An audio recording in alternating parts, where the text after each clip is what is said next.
Bismillahirrahmanirrahim. Assalamualaikum warahmatullahi wabarakatuh. Alhamdulillahi ala ihsanih. Washkuru lahu ala taufiqih wa amtinanih. Wa ashhadu an la ilaha illallah wahdahu la syarikalah. Ta'ziman li sya'nih. Wa ashhadu anna Muhammadan abduhu wa rasuluh. Ad-da'i ila ridwanih. Allahumma salli ala Muhammad wa ala alihi wa ashabihi wa ikhwanih. Ahabbati fillahi rahimani wa rahimakumullah. Berbicara tentang puasa Ramadan, maka kita dapat mengambil salah satu sabda Rasulullah SAW dalam sebuah hadis qudsi. Qala Allahu azza wa jalla, kullu amal ibni Adam lahu illa siyam fa innahu li wa ana ajzi bih. Setiap amal ibadah yang dilakukan oleh anak Adam, maka baginya kecuali puasa, karena sesungguhnya puasa untukku dan akulah yang akan memberikan ganjaran. Hadirin yang dimuliakan Allah Subhanahu wa taala, disebutkan dari Sufyan bin Uyainah ketika menafsirkan hadis qudsi di atas. Beliau berkata, fa iza kana yaumul qiyamah yuhasibullah 'abdahu wa yu'addi ma 'alaihi minal mazalim min sairil amal. Ketika pada hari kiamat nanti Allah Azza wa Jalla akan menghisap hambanya dan membayarkan kezaliman yang dia lakukan dengan amalannya. Tatkala kita mengikuti, tatkala kita menyakiti saudara-saudara kita ketika kita hidup di dunia dan ia tidak memaafkan kesalahan kita tersebut, maka kelak pada hari kiamat dia akan menuntut, dan tuntutan itu akan dibayarkan dengan pahala yang pernah kita lakukan ketika kita hidup.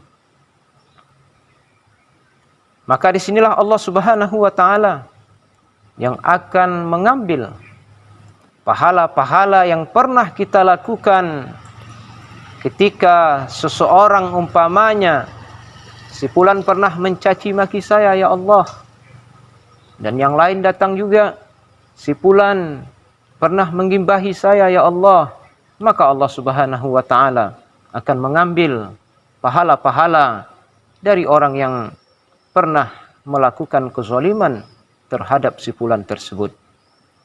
Maka disebutkan oleh Sufyan, hatta la yabqa illa shaumi, sampai-sampai amalan yang dilakukan seorang hamba tersebut habis, yang tersisa hanyalah pahala puasa.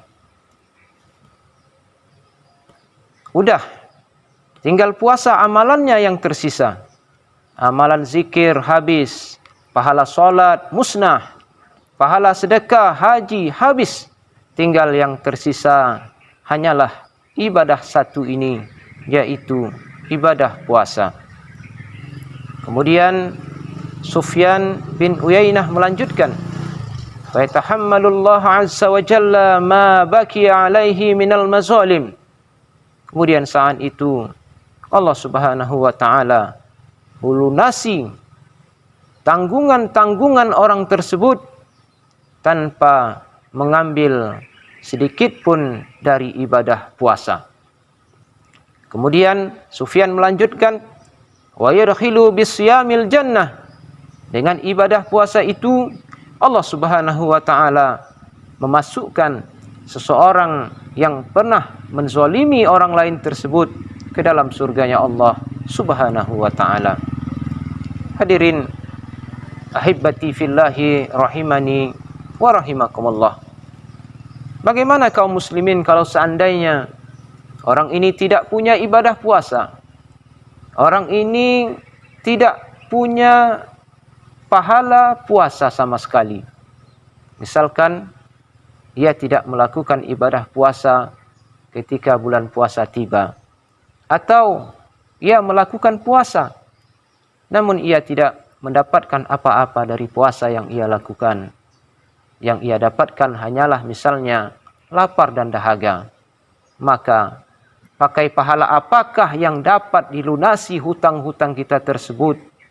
Maka untuk itu kaum muslimin, marilah kita pelihara ibadah puasa kita ini sebaik-baiknya, agar Allah Subhanahu wa Ta'ala memberikan imbalan pahala yang sebanyak-banyaknya di sisi Allah Subhanahu wa Ta'ala, yang satu saat kelak akan dapat digunakan untuk memasukkan kita ke dalam surganya Allah Subhanahu wa Ta'ala.